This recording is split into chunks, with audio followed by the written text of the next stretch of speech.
Welcome to the Real News Network. I'm Jessel Noor in Baltimore. This July 4th, hundreds rallied across the country, taking part in Restore the Fourth rallies, demanding the government be held accountable for the massive revelations of spying revealed by NSA whistleblower Edward Snowden and others. Here's a clip from that protest. On this day, the 4th of July, 2013, I call for a new American revolution. Declaring our independence from the surveillance state and government control of information. That was Thomas Drake. He's now joining us. Thomas Drake is a former National Security Agency senior executive. He blew the whistle on multi-billion-dollar fraud and a vast Fourth Amendment violating secret electronic surveillance and data mining program that he says fundamentally weakened national security and eroded civil liberties. He was charged under the Espionage Act by the Obama administration and faced 35 years in prison. The criminal case against him ultimately collapsed and charges were dropped. Thank you so much for joining us, Mr. Drake. Thank you for having me. So, Mr. Drake, you've come out as an outspoken defender of NSA whistleblower Edward Snowden. But recently, there's been a lot of criticism of Snowden, including on the left. I'm going to read you a quote from a piece that was recently published in These Times magazine, which is a traditionally progressive magazine. Nothing in Snowden's revelations concerning U.S. intelligence gathering points to any systemic violation of the law other than possibly his own. What's your response? Are these programs that Edward Snowden revealed, are they legal? And is what Snowden did right? Well, that's very convenient to say when, in fact, the disclosures he's made are clear evidence that the government went far beyond the original mandate. It went even far beyond the plain language in the legislation, even though it authorized a lot of activities that had been actually illegal and unlawful under the Constitution prior to the acts, what I call the Enabling Act legislation being passed. Plus, there's a secret interpretation of both the Patriot Act, Section 215, as well as Section 702 of the FISA Amendments Act.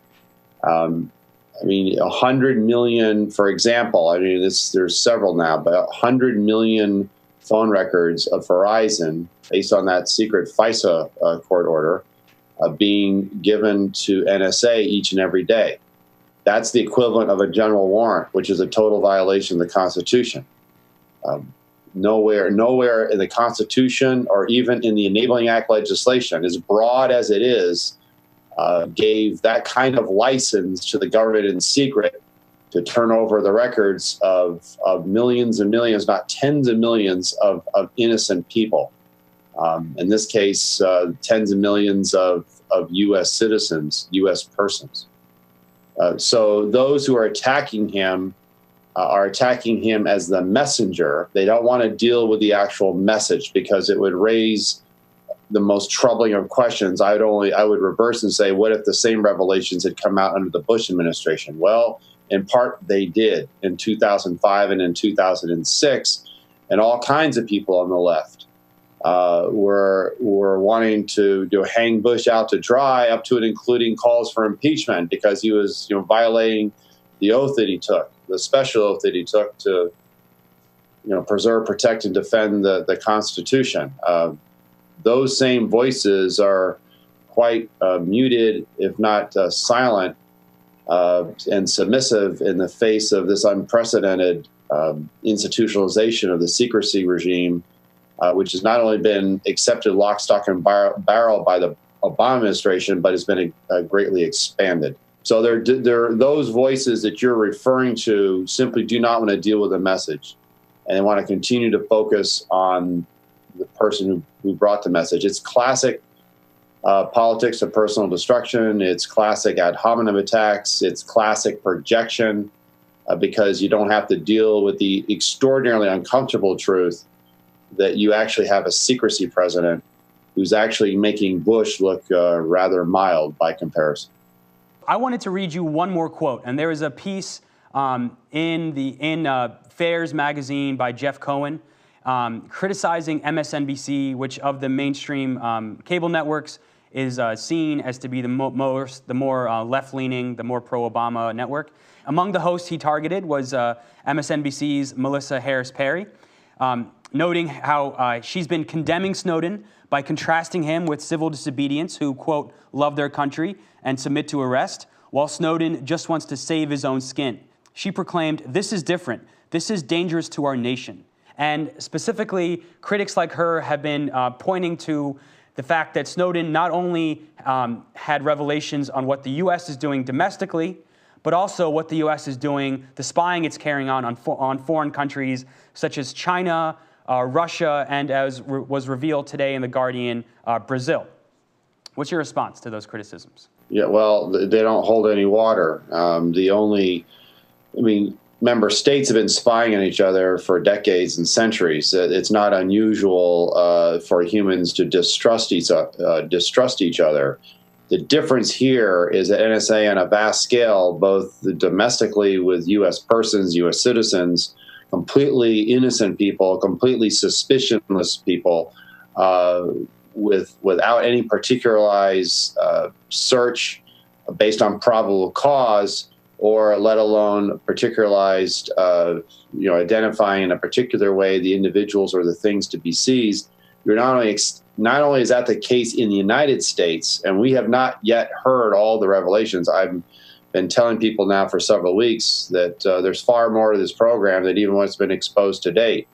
When they find out how far NSA has actually gone to take what the Stasi said as their motto, to know everything, to a whole nother level. I've actually said NSA is now the Stasi on steroids. But now you have the revelations based on other agreements and arrangements where the privacy and civil liberty rights of other nation citizens are also being violated on a vast scale. And that puts all this, even on the international scene, into a whole new dimension. This is not just classic state to state, state to military, or diplomats spying each other. This is actually at the state level, state-sponsored surveillance of citizens directly in terms of their data associated with them, telephone calls, emails, and internet use on a very, very large scale. In Europe, for example, Germany is the #1 target of these arrangements. And now we've just heard the more recent revelations involving Brazilian citizens.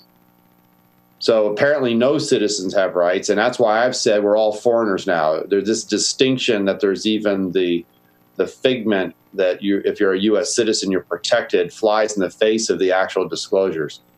But none of this surprises me. None of the disclosures to date have surprised me because I knew all this when I was in the system. The difference is that Snowden was able to get access to actual documents and then provided them to reporters. I simply knew about them, but I operated in a different sphere. I was at the policy level, at the very senior level. So you would hear all this in the policy level behind closed doors, but they kept the actual documents in very secure locations. So we played a clip at the top of the segment where you were essentially saying that we need a revolution to stop the gross violations of our constitutional rights. Can you talk more about what you're calling for? Well, I call for a new American revolution, that we need to resist the surveillance state.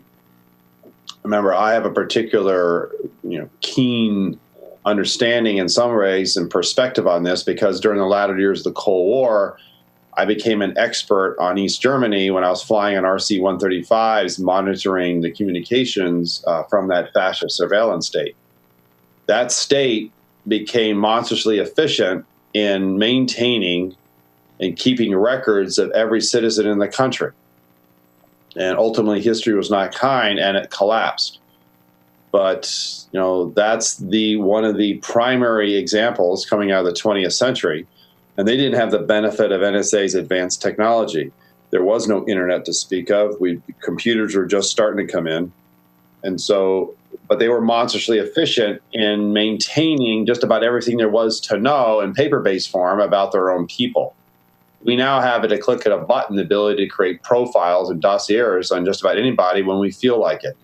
I mean, it's just a complete violation of who we are. And I run this exercise, of what I call a privacy exercise with people. And every single time I have them do the privacy exercise, it's always the same response. If I say, take your entire life, all your passwords and all your accounts and all your credit cards, every email address, and put into a box, drive to the other side of town, knock on the door of a perfect stranger but a fellow citizen and say, here, I'm giving you this box for safekeeping. Would you do it? Everybody to date has said, of course not. And then I ask, why not? Well, because I don't trust them. So then I say, well, if you don't trust your fellow citizens, then why would you trust the government in secret without your consent?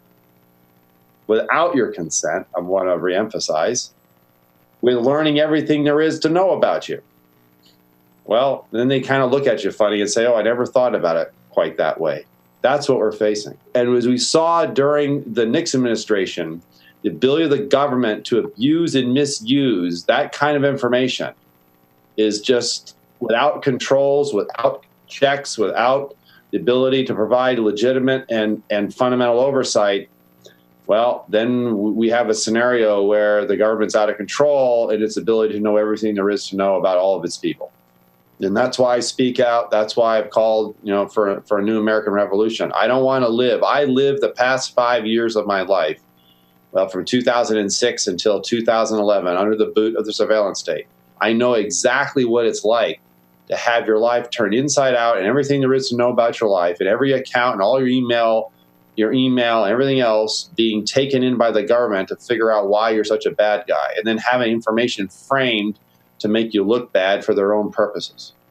Or what it's like to have FBI agents sitting in parked cars at the end of your street monitoring your every physical move. And as they told me during my cooperative period with them, we knew when you left home in the morning, we knew what vehicles you used, we knew where you stopped, we knew when you got to work, we knew when you left work. We knew everywhere you're going, Mr. Drake, with rare exception. Is that the kind of life we want to live as citizens, whether it's in the United States or overseas? I don't, and that's why I resist it. Now, Mr. Drake, we want to thank you for joining us for part one of our discussion. We're going to talk more about your own personal journey and the obstacles you faced after attempting to blow the whistle on surveillance abuse in the NSA in part two. Thank you for joining us for part one, and please stay with us.